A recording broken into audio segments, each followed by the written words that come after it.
The first set of attributes is really about being alive to ideas. That it is not content or skills, but really both.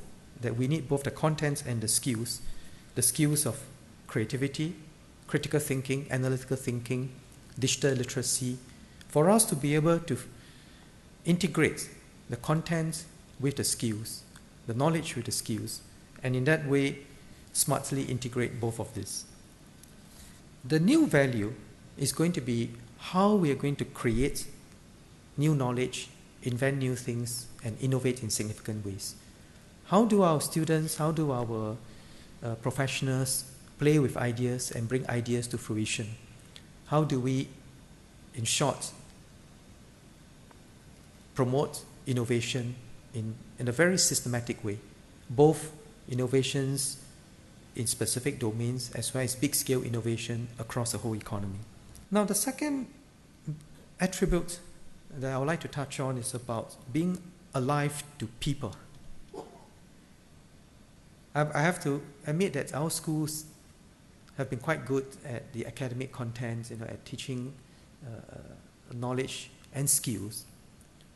But going forward, we need to really put greater emphasis on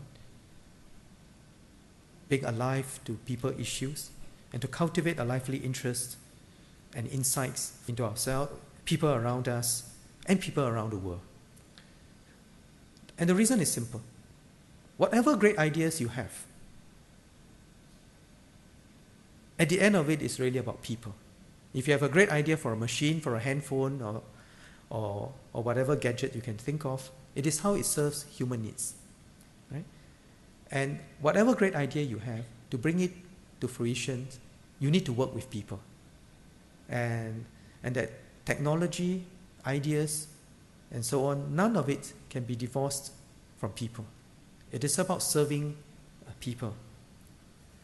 Now, one other thought which I'd like to leave with you about people is, as our world becomes more globalized, in your career, especially for all the young people here in this room, you are going to be in contact and interact with and do business with people from all over the world. It is going to be a given that nothing that you do will just be, in an isolated corner. And our ability to have that cultural sensitivity and global awareness, your cultural sensitivity and global awareness will be essential attributes for all of you. My favorite illustration of this quality is really the adapter plug that we carry when we travel overseas.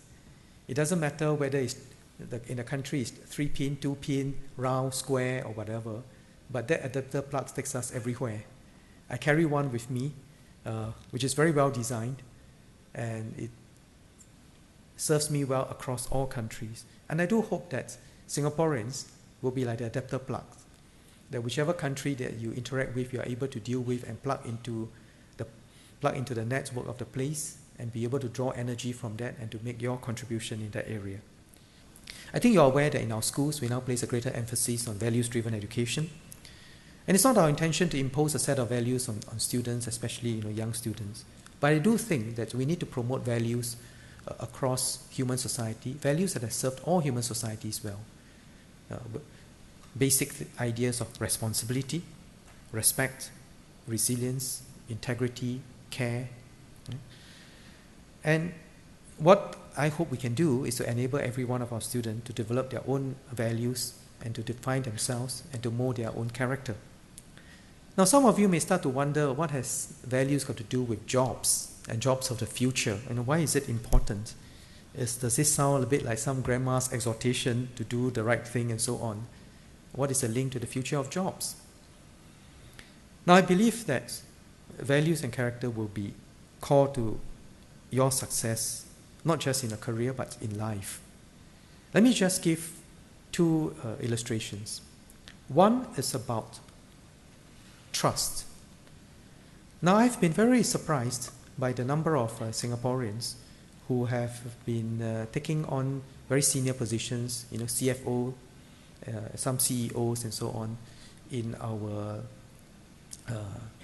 in various multinational corporations in the region. And I make it a point to ask many of the global CEOs as to why do they deploy Singaporeans? And almost without fail, the answer is we find Singaporeans trustworthy, reliable, responsible. Let me say that the spirit of adventure is going to be increasingly important for all of you, being able to venture out of your comfort zone. Because if you aspire to be a regional CEO or a global CEO, you cannot just work in Singapore, right? You have to have the experience of working overseas.